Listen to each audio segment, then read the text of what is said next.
আসসালামু আলাইকুম everyone, welcome back to my channel জান্নাত কুকিং রেসিপি থেকে সবাইকে স্বাগত। আজকে আপনাদের খুব সহজে ঘরে তৈরি করে দেখাবো ফুচকা রেসিপি। ফুচকা খেতে পছন্দ করেন এমন মানুষের অভাব নেই। আপনারা অনেকে বলে থাকেন ঘরে ফুচকা দোকানের মামাদের বানানোর ফুচকার মতো টেস্টি হয় না। আপনারা যারা দোকানের মামাদের ফুচকার মতো বানাতে চান তাহলে আমার রেসিপি ভিডিওটি না টেনে দেখুন, আপনারাও ঘরে দোকানের মামাদের মতো ফুচকা বানিয়ে নিতে পারবেন। তো চলুন রেসিপিটি শুরু করা যাক। তো আমি ফুচকা বানানোর জন্য এখানে নিয়েছি ডাবলি বুট। আমি সারা রাত ডাবলি বুট গুলো ভিজিয়ে রেখেছিলাম। এখন আমি ডাবলি গুলোকে ভালোভাবে ধুয়ে সিদ্ধ করে নেব। তো আমি সিদ্ধ করার জন্য ডাবলি গুলোকে ফ্যানে দিয়ে দিচ্ছি। তো আমি ঢাকনা দিয়ে ডেকে চুলার আঁচটা বাড়িয়ে সিদ্ধ করে নিব। এর ফাঁকে আমি ফুচকার জন্য টকটা বানিয়ে নিব। টকটা বানানোর জন্য কিছুটা তেঁতুল নিয়েছি। এখন আমি তেঁতুল গুলোকে গরম পানি দিয়ে 10-15 মিনিট ভিজিয়ে রাখবো। ভিজানো হয়ে গেলে তেঁতুলের বিচিগুলো আলাদা করে নেব। আলাদা করা হয়ে গেলে এখানে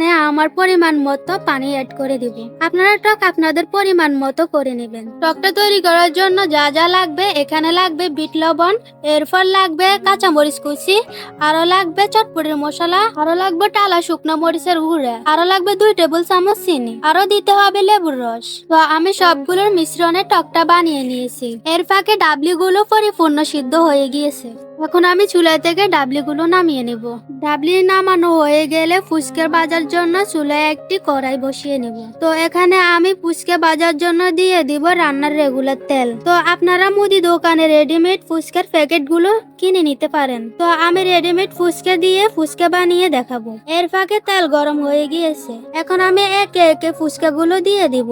ফুচকা দেওয়ার সাথে সাথে কিন্তু ফুচকা গুলোকে উল্টিয়ে দেওয়া যাবে না। ফুচকার এক সাইড যখন পরিপূর্ণ ফুলে উঠবে তখন ফুচকাটা উল্টিয়ে দিবেন। ফুচকাটা পরিপূর্ণ ফুলে উঠলে ফুচকা গুলো বাদামি কালার আসা পর্যন্ত ফুচকা গুলো ভেজে নেব। বাদামি কালার চলে আসলে ফুচকা গুলো নামিয়ে নেব। তো আপনারা এভাবে ফুচকা গুলো ভেজে নিতে পারেন। তো দেখতে পারছেন আমি এখানে সবগুলো ফুচকা ভেজে নিয়েছি। এখন আমি ডাবলি গুলোকে হালকা থেতলিয়ে নিয়েছি। ডাবলির সাথে দিয়ে দিব 2টা ভেঙে সিদ্ধ আলু, এরপরে দিয়ে দিব কাঁচামরিচ কুচি, আরো দিয়ে দিব পেঁয়াজ কুচি, দিয়ে দিব 2 টেবিল চামচ চটপটির মশলা, আরো দিতে হবে কিছুটা জিরা গুঁড়া, আরো দিতে হবে টালা শুকনা মরিচ গুঁড়া। এখন আমি সবগুলো ভালোভাবে মেখে নেব।